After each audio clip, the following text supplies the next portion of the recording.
Why do bad thoughts come to our mind? We don't want to, but still, dirty thoughts keep coming in our mind.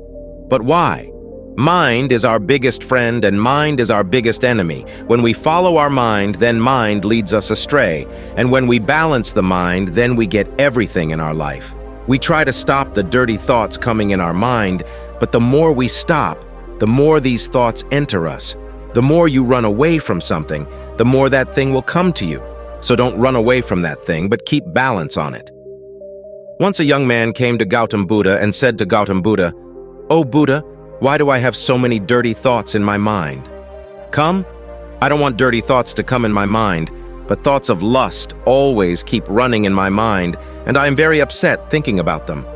My energy and time is wasted in thinking all these, and because of all these thoughts, I sometimes cannot remain calm, and I always get fascinated by seeing women." Can't stop himself. Buddha smiled, and he asked the young man, "Do you know what is this lust?" Then the boy replied and said, "Buddha, I don't know what is lust. But yes, whatever it is a very bad thing." Then Buddha said to that young man, "First of all, you have to understand that whatever is in us naturally is not bad. It is needed in our life in one way or the other. Lust is not a bad thing. It is a feeling in our mind that makes us feel the lack of something or the other. And then we get attracted towards that thing to get that thing. Like if you have lack of money, then you have the desire to get money. Lust will arise. It does not mean that lust is bad, but it is a kind of feeling of need of our mind. And when this need is physical, then we call it sex lust." The young man said to Gautam Buddha, "Buddha, I've understood the meaning of lust, but you tell me from where it comes and how it comes." Gautam Buddha said that lust does not come from anywhere. It is within us only, and it is necessary to have it. Only then the human race will expand. The young man said, "When it is within us and is also necessary, then why do people say it wrong?" Buddha said, "This is the problem. People have wrongly thought of lust. They try to hide and suppress it. Lust is not wrong, but it is wrong to use lust in a wrong way. People start living for what they like and keep thinking about it all the time. But this is all wrong." Buddha said to the young man, "Do you know that even animals have sex?" The young man replied, "Yes. Buddha, even animals have lust because even animals will take their generation forward." Buddha said, "Then why don't we call the lust of animals wrong?" said the young man. "I don't know, Mahatma, you tell me. Gautam Buddha said that animals do not use their lust for pleasure, they only use their lust for procreation. Nature has not given enough understanding to animals that they can make lust the basis of their happiness, while man uses everything found in nature for his own happiness on the basis of his understanding. We humans have made sex and lust the means of our happiness, while nature has given us to carry forward our lineage, but humans have made it the ultimate goal of their lives, and it is wrong to let lust go unbridled. Why do we dominate? Why does it become unbridled? Then Gautam Buddha said, "Listen to what I will tell you now. Listen carefully. You will understand the whole game of lust. You will get answers to all your questions. You just have to understand by listening carefully." Then Gautam Buddha tell the young man, "Let's start. Once upon a time, the guru and his disciple lived in an ashram. The disciples used to go daily to the village outside the ashram to take initiation. The disciple who used to go to the village to collect alms, there used to be a river on that way, through which he used to go daily to collect alms. One day he saw a boy hiding behind a tree. He went to the boy and asked, "Brother, what are you looking at hiding behind this tree?" The boy said, "Hey, don't you see what I am seeing?" When he looked at the river, some girls were filling water there. The girls will be 14, 15 years old. Then the disciple said to the boy, "Oh, brother, the girls are filling water there. What is the point of hiding in it?" Then the boy looks at the disciple and says to him, "Hey, you idiot! Can't you see what I'm doing? How are those fairies drawing water from the river? Just look at her expressions. Look at her soft body, how her slim waist flexes while lifting the pot, and how her hair is flowing on her waist as if beauty is scattered." The disciple again looks towards the river, and this time he goes on looking. Till now he could not see anything, and he was absolutely fearless. He was not afraid of anything, but now he started hiding and started looking at those girls as if he had committed some crime. and when he was hiding and looking at those girls, then he started trembling from inside, and he said that this is me. What am I doing? Whatever I am doing is not right. I should leave here, and then he leaves quickly. Then he reaches the ashram. After going to the ashram, he got busy in his work, but what he had just seen was coming again and again in front of his eyes. The same scene was playing in his mind. His mind was tempted to see the same thing. He didn't feel like doing any work. Early in the morning, he used to leave the hermitage early every day for alms and went to the tree near the river where the boy was already present and used to secretly watch the girls along with him. Now he started doing this every day. His mind was no longer engaged in any work. He was always engrossed in some kind of thoughts. He was also not able to do the work of the ashram properly. He could neither sleep properly nor eat properly. His mind was restless. His mind was tempted to see the beauty of those girls again and again. Even when the guru was giving alms, his mind was lost in some other thoughts. The guru saw these actions of his disciple. Then one day the guru called the disciple to him and said that from today I will also go for alms with you. You and I will go begging together. That's why the disciple refused the guru and said, "No, Gurudev, why are you getting upset? I alone can beg properly." The teacher said to the disciple, "Okay, you go alone to beg." After this, the disciple went out to beg.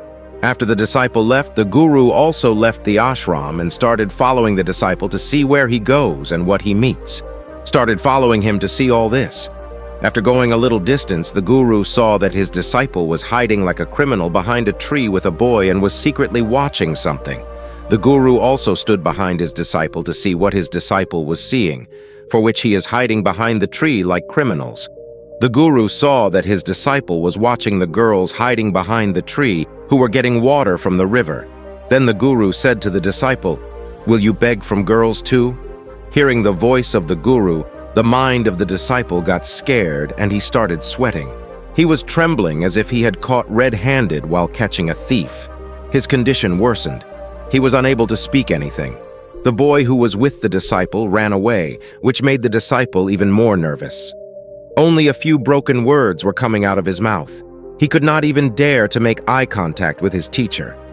The teacher looked at the disciple and said, "My disciple is fearless. He is not afraid of anything. But what is this? Where are you staying because of fear?" The disciple said to the guru, "Forgive me, I have no fault in this. That guy cheated on me, but I promise you that after today, I will never do that again. Forgive me." Gurudev said that no problem, but you should keep in mind that we get the same result as we keep company. As we associate, their thoughts enter us, so keep good company so that good thoughts enter you. Then the guru and the disciple returned to the ashram and again started focusing on the ashram's work. He left that way and started going by another way. He used to do his work carefully, but slowly anger developed inside him, and then he started getting angry on other disciples and became restless. Now he did not even eat at the right time. He also used to eat very little food. One night the guru came to the disciple and told him that you had promised me that you will keep your mind under control. How many times have you broken your promise till now? Hearing this, the disciple fell at the feet of his guru and started crying. While crying, he told the guru that, "Gurudev, I have broken my promise many times. Then I make a promise, but every time I break my promise. It is not in my control at all. I try very hard to push all the bad thoughts out of my mind, but I can't do it even if I want to." Then the guru said to the disciple, "Come with me." The guru took the disciple to the garden of the ashram and said to the disciple, "Look, there are some drains here through which the water of the river is coming to these plants, and this water is flowing continuously. Can you stop the flow of this water?" The disciple said, "Yes, Gurudev, I can stop this flow." Then the disciple picked up the soil and put it on the edge of that drain.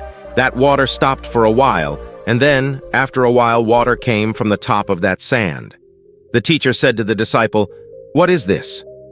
This water did not stop at all. Again, he picked up some pebbles and threw them into the drain, and then the water stopped for a while. But then after a while, water came out from the top of those pebble stones. Guru said, "Disciple, what happened? The water has come again. You were saying that you will stop it? Can we stop something completely?" Then the disciple said, "No problem, Gurudev. I will stop this water and show you." Then he brought a big stone and put it on the drain. The water stopped. Then the disciple said to the Guru, "See, Gurudev, I had said that I will stop the water. I showed the water to stop. I have fulfilled your words." The Guru smiled and said, "Well, look carefully. The water What? It has come out by breaking the drain behind and is flowing from side to side, and look carefully. It has also come in front of this stone, and this water will change its course and flow forward again." Then after some time, the same thing happened. Then the Guru explained to the disciple, "Same is happening with you too. You are trying again and again, trying harder and harder, but every time your effort is breaking, and it will always keep breaking. Or the stone is your effort, and this water is your thoughts. No matter how big a stone you put, the water will find its way." Seeing this, the disciple asked, "O Guru Dev, is there no way by which I can get out of dirty thoughts?" The Guru said, "There is a way. This water is coming from the river Jis. You can only change the course of this water from there." The Guru took the disciple to a river from where water was coming to that garden. The Guru said to the disciple, "That water is going from this river. If we block the way from where the water is going to the garden, then can't we stop the water?" The disciple said, "Yes, Gurudev, it can definitely happen. I shut off this water from here, then water will not go to the drain in front, and then water will not go to the garden." Then the teacher said, "Disciple, if there is no water in the garden, if it goes, then from where will the trees and plants get water? Those trees and plants need water." Then the disciple thought and said, "This thing never crossed my mind. It is also necessary for this water to go to the garden." Guru said, "And there are some of those trees and plants which need water daily. They will wither and die. We will have to open the water." After listening to the Guru, the disciple opened the way for water. Then the Guru asked, "What will happen if we divert all the water of this river towards the garden?" The disciple replied, "Gurudev, there are trees and plants to win over there. They will all melt away and there will be nothing left." The Guru smiled and said, "You understand this? We don't have to stop anything, just always have to maintain balance. Plants are destroyed by less water, and plants are also destroyed by excess water. Our life runs on balance." Guru said to the disciple, "If I tell you something that you should not think about mangoes, then whose picture will come first in your mind?" The master said, "When we try to stop the impure thoughts by force, they enter us more strongly. That's why we should never try to suppress them." Then the Guru said to the disciple, "Our dirty thoughts also come because of association with bad people. Sometimes sensuality is not there in us, but because of living with some obscene people, it dominates us." Then the disciple said, "Gurudev, you are right, I had lost my way." Then that disciple slept very peacefully that night. In the morning, he did his work with full heart, and then in the morning he went to take alms from the same way where the boy was still watching those girls hiding behind the tree. The disciple took her to the river where the girls were drawing water. He asked for water from those girls, and one of those girls gave him water and touched the feet of the disciple. The disciple blessed him, "May you be well," so that the mindset is filled with positive energy. A smile appeared on his face as if he had got back something lost. He started going back on his way. Just then the boy who was hiding behind the tree came from behind. He came to the disciple and said, "What is the matter? Today you have seen from close quarters. You have gone ahead of me too?" Then the disciple said, "We are always busy in seeing others. Tell someone you like. If she also likes you, then get married, and before that, you become something. Identify yourself. Don't waste your time like this." Then that boy started meeting that disciple every day, and he inspired the boy not to go to the river, and then that boy started struggling to become something in his life. So you have seen what is the effect of company. Change your company. Change your thoughts. The teacher asked the disciple, "Did you get the answers to all your questions?" Then the disciple said, "Yes, Mahatma Ji, thank you." Then the Guru told the disciple that when dirty thoughts come in your mind, then do not consider yourself guilty. This is the body, and all this it has learned for thousands of years. It is not going to break just because of your thinking or taking an oath, but you have that power, that energy which you have to use in balance. You are a living energy that is free to experience anything. That's why you know yourself. We learn from this story that how much our thoughts are important. Our thoughts only determine the direction of our future. We should adopt positive thoughts with full force in our mind.